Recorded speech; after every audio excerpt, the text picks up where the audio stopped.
નમસ્કાર, આપ જોઈ રહ્યા છો સ્પાર્ક ટુડે ન્યૂઝ। કચ્છમાં અનેક જગ્યાએ રોડ રસ્તાની હાલત બિસ્માર જોવા મળી રહી છે। ભુજથી નજદીકના રોડની ખરાબ હાલત હોય તો દૂર દૂર સુધી જતા રોડની હાલતો દયનીય હશે તેવું લાગી રહ્યું છે। કોટડાથી સિનુગ્રા જોડતો રસ્તો અતિ બિસ્માર હાલતમાં। અનેક વાહન ચાલકો રસ્તામાં અકસ્માત થયા પણ આરએનબીના અધિકારીની નીંદર હજુ ઉડતી નથી।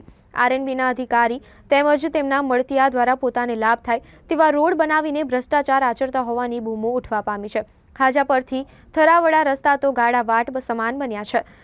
જદુરાથી હરિપર રસ્તામાં આવતા પુલમાં મસમોટા ભ્રષ્ટાચારનો આક્ષેપ કરવામાં આવ્યો છે। કચ્છ જિલ્લા પંચાયતના સદસ્યએ ચીમકી ઉચ્ચારી છે કે નારણભાઈ મહેશ્વરીએ જણાવ્યું કે રોડનો કામ ચાલુ નહીં થાય તો આંદોલન કરવાની ચીમકી આપી હતી। આ વિસ્તારના લોકોએ અવારનવાર રજૂઆત કરી છતાંય પણ કુકમાંથી આવતો અને જંદિયા સુધી જોડતો રસ્તો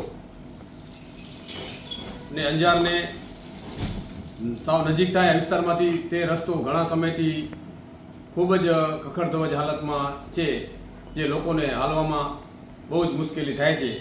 એના અન્યથા રોડ છે જે હરિપરથી જે જદુરા તરફ રહ્યા તરફ આવતો રસ્તો છે એ પણ તદ્દન ખરાબ છે। એની પણ કોઈ તંત્ર દ્વારા પૂછા કરવામાં આવતી નથી।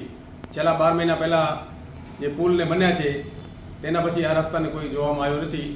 અને જે થરાવડાથી હાજા પર રહ્યા તરફ આવતો રસ્તો એ પણ ખૂબ જ ખખડધજ હાલતમાં છે અને માણસોને હાલી શકાય એવી કોઈ પરિસ્થિતિમાં નથી। અને ઓવરલોડ વાહનોથી પણ આ રસ્તોને ભયંકર નુકસાની થાય છે, જે પ્રજા ત્રાહી ગઈ છે।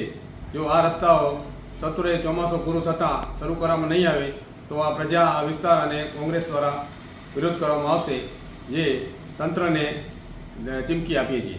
હજી જદુરા તરફ એક નવા પુલ બન્યા છે, તે કામ તકલાદી પણ છે, ત્યાં ક્યાંક ને તિરાડો પણ પડી ચૂકી છે, તંત્રની મિલીભગત કહી શકે, શું કહેશો?